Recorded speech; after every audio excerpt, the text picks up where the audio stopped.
बरसात का मौसम था। वो बस स्टॉप पे खड़ी थी। रात के करीबन 10 बजने को थे और बरसात थी कि रुकने का नाम ही नहीं ले रही थी।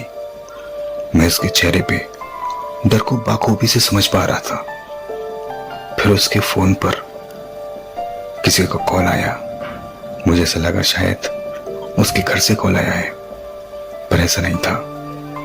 उसके मोबाइल पे बार बार कोई कॉल कर रहा था, जिसको वो बार बार कट कर रही थी।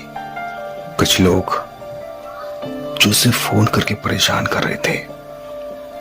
उसके चेहरे के डर को मैं बाखूबी समझ पा रहा था। उसके लव खामोश थे, पर शायद कुछ कहना चाह रहे थे। जब तक मैं उससे बात कर पाता, तब तक वो वस चढ़ जाती है और अधूरी बातें अधूरी रह जाती हैं। फिर दूसरे दिन मेरी आंखें उसे उसी जगह तलाशती हैं, पर उसका बहुत इंतजार करने के बाद भी वो नहीं आती है। शायद जिंदगी को यही मंजूर था। मैंने पूरी तरह से होप छोड़ दी थी कि उससे अब मुलाकात भी हो पाएगी। मेरी ऑफिस से छुट्टी लेट होती है। मैं अपनी बस का आने का इंतजार कर रहा था। बस स्टॉप पूरा खाली था। हवाओं की धीमी धीमी से आवाज सुनाई दे रही थी। रात के करीबन 11 बज रहे थे। तभी मैंने सामने से किसी को आते देखा, पर उस वक्त मैंने उतना ध्यान नहीं दिया। वो मेरे बिल्कुल करीब आकर बैठ जाती है। फिर भी मेरी नजर उस पर न जाती है। जब मैं उसके चेहरे की तरफ देखा तो उसकी आंखें भीगी हुई थी। आज भी वो कुछ कहना चाह रही थी, बस खामोश थी।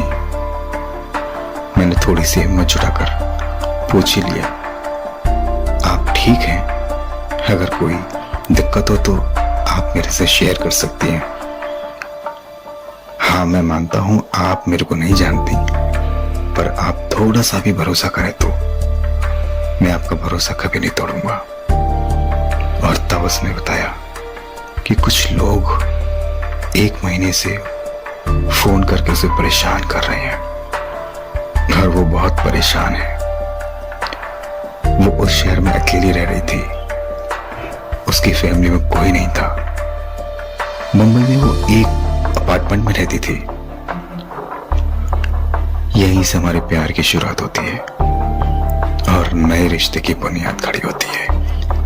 क्यों प्यार में ऐसा ही होता है ना, जब सब कुछ अच्छा अच्छा लगने लगता है, बिना ईयरफोन लगाए गाना सुनाई देने लगता है। सुबह से लेकर शाम तक बस उसका ही इंतजार रहता है।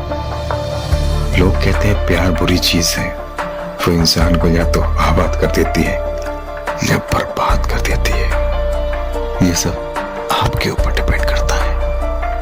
पहले प्यार की वो अनछुई सी फीलिंग को जिंदगी में कभी भी नहीं भुलाया जा सकता। उसको तो केवल पहली बार ही महसूस किया जा सकता है।